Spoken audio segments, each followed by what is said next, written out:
I was asked recently, by virtue of having worked as a consultant and as an employee in many companies, large and small, what is the most common dysfunction, or what are some of the most common dysfunctions that I've seen? And I thought that was a very interesting question. So I started listing them out. What are the most common pitfalls I've seen companies fall into?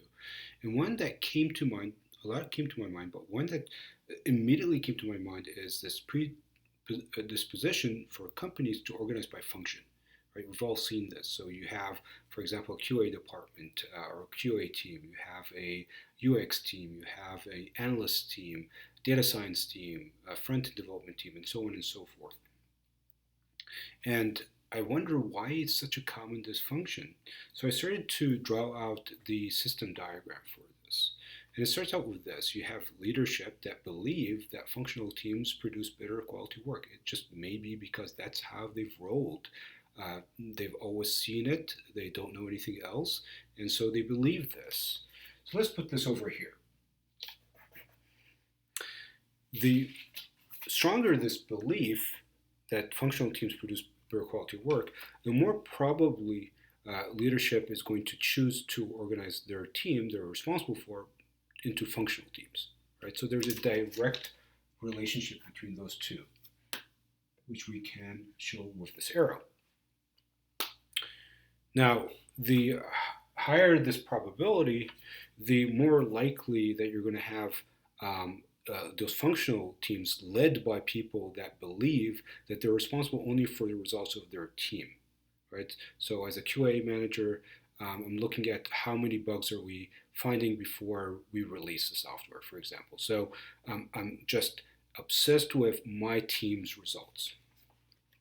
And of course, it's a direct relationship between those two.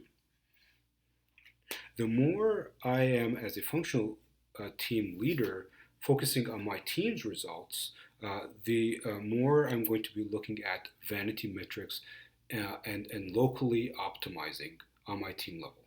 So, for example, as a front-end team, we're developing code. Are we developing it fast enough? What's our velocity look like? How do we increase that velocity? But we don't know if those features that we're producing are actually going to be impactful, right?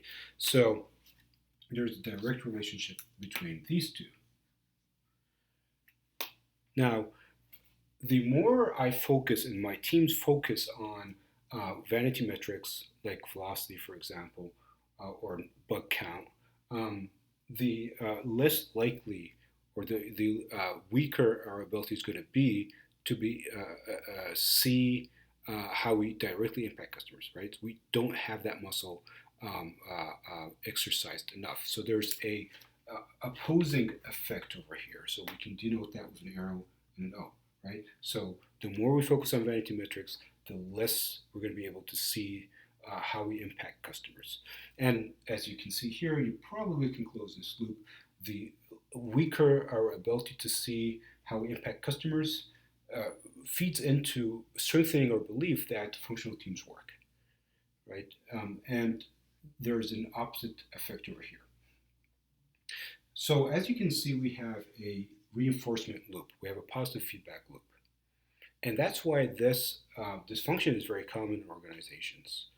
You have a belief and you have this cognitive bias that confirms that belief because you can't see outside of that mindset.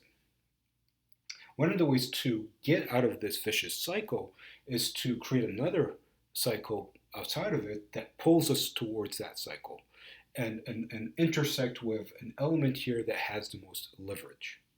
In this case, it could be the belief of leadership that functional teams are the way to go.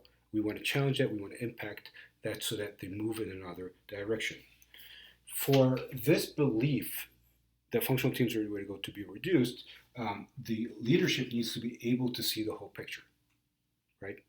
So we need to increase, the higher this ability, the less likely they're going to believe that this to be true. So there's an opposite effect over here.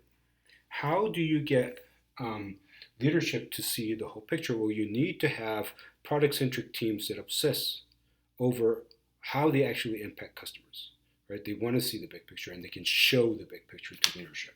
So if you have this, then you're more likely to be able to see the big picture. These teams that obsess over how we're impacting customers and are product centric don't come out of thin air. You actually have to have strong leaders that understand what it means to be a product centric team, cross functional team, and not just understand it, but also know how to teach and coach a team towards that. So the more you have these types of leader, the more likely you're going to be product centric.